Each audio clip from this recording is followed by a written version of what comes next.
Good morning all. ഇന്നൊരു morning routine video ആണ്. രാവിലെ തന്നെ എഴുന്നേറ്റ് എൻ്റെ കാര്യങ്ങളൊക്കെ ചെയ്ത് ഞാൻ നേരെ പോകുന്നത് കിച്ചണിലേക്ക്. ഇത് കേൾക്കുന്ന നിങ്ങളൊക്കെ വിചാരിക്കും ഞാൻ ഇത്ര നേരത്തെ എഴുന്നേൽക്കുന്നുണ്ടോയെന്ന്. ഇല്ല കേട്ടോ, ഞാൻ 10-10:30 ഞങ്ങളുടെ രാവിലെ എന്ന് പറയുന്നത്. അപ്പോൾ ആ സമയത്തെ ഞാനും സിയ ബേബി എഴുന്നേക്കുള്ളൂ. ഹസ്ബൻഡ് ഡ്യൂട്ടിക്ക് പോയി. അപ്പോൾ ഞങ്ങൾ രണ്ടുപേർക്ക് വേണ്ടുന്ന ബ്രേക്ക്ഫാസ്റ്റാണ് ഞാനിപ്പോൾ ഉണ്ടാക്കാൻ പോകുന്നത്. സിയ ബേബിനെ ആ കൂട്ടത്തിൽ കൂട്ടണ്ട കേട്ടോ. ബ്രേക്ക്ഫാസ്റ്റ് ഉണ്ടാക്കുന്നതിൻ്റെ സെയിം ടൈം ഞാൻ സിയ ബേബിക്കുള്ള കുറുക്കും ഇവിടെ റെഡിയാക്കുന്നുണ്ട്. ബേബി വിറ്റയുടെ കുറുക്കാണ് ഞാൻ സിയ ബേബിക്ക് യൂസ് ചെയ്യുന്നത്. കാരണം സിയ ബേബിക്ക് രാവിലത്തെ ബ്രേക്ക്ഫാസ്റ്റ് കൊടുത്താൽ അവൾ പേരിന് 1-2 പ്രാവശ്യം കഴിച്ചിട്ട് അവിടെ വെക്കും. അപ്പോൾ എന്തായാലും കുറുക്ക് റെഡിയാക്കി വെക്കും. ബ്രേക്ക്ഫാസ്റ്റ് കഴിഞ്ഞതിന് ശേഷം ഒരു ഗ്യാപ്പിൽ ഞാൻ അവൾക്ക് അത് കൊടുക്കും. ഇന്നത്തെ എൻ്റെ ബ്രേക്ക്ഫാസ്റ്റ് പ്ലാൻ ചമ്മന്തിയും നമ്മുടെ ഇഡലിയും ആണ്.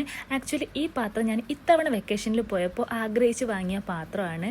അതുകൊണ്ട് തന്നെ ആഴ്ചയിൽ 1-2 ദിവസം ഞാൻ എന്തായാലും ഈ ഒരു പാത്രം യൂസ് ചെയ്യാറുണ്ട്. എന്ന് വെച്ചാൽ ഞാൻ ഇഡലിയാണ് ആഴ്ചയിൽ 1-2 പ്രാവശ്യം ഉണ്ടാക്കാറ്. വേറൊന്നും കൂടിയുണ്ട്, അതായത് നമ്മുടെ പ്രവാസികൾക്ക് ഇഡ്ഡലി ബാറ്റർ ഇവിടെ റെഡിമെയ്ഡ് കിട്ടുന്നുണ്ട്. അപ്പോൾ അതാണ് ഞാൻ കൂടുതൽ യൂസ് ചെയ്യുന്നത്. അങ്ങനെ നമ്മൾ ഇഡലി തട്ടിലേക്ക് മാവ് റെഡിയാക്കി വെച്ചിട്ടുണ്ട്. അത് നേരെ അടുപ്പത്തേക്ക് വെക്കും.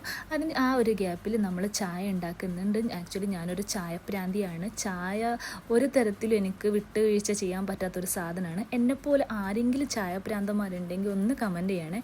അങ്ങനെ എൻ്റെ ചായ റെഡി ആയിക്കൊണ്ടിരിക്കുന്നുണ്ട്. നെക്സ്റ്റ് പ്രോസസ്സ് എന്ന് പറഞ്ഞാൽ നമുക്ക് ഇനി ഇഡലിക്കുള്ള കറി റെഡിയാക്കാനുണ്ട്. അതിനായിട്ട് ഞാൻ കോക്കനറ്റിൽ വെറും ഉപ്പും നമ്മുടെ ഈ ചില്ലി പച്ചമുളക് മാത്രമാണ് ഞാൻ യൂസ് ചെയ്യുന്നത്. കാരണം സിയ ബേബി ഫുഡ് കഴിക്കാൻ തുടങ്ങിയതിന് ശേഷം ഞാനിവിടെ ചില്ലി സ്പൈസസ് യൂസ് ചെയ്യുന്നത് കുറവാണ്. അപ്പോൾ ഒരു മുളകിട്ടിട്ട് ചമ്മന്തി അരച്ചെടുക്കണം.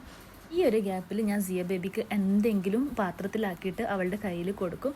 ആ സമയത്ത് അവൾ കഴിച്ചുകൊണ്ടിരിക്കുന്ന ഗ്യാപ്പിൽ നമ്മുടെ പണിയും കഴിഞ്ഞ് കിട്ടും. അങ്ങനെ നല്ല പൂ പോലത്തെ ഇഡലിയും ചമ്മന്തിയും റെഡിയായ സ്ഥിതിക്ക് ഞങ്ങൾ പോയി കഴിച്ചിട്ട് വരാവേ. അപ്പോൾ എല്ലാവരും പോയിട്ട് ബ്രേക്ക്ഫാസ്റ്റ് കഴിക്കട്ടെ. Tata bye guys.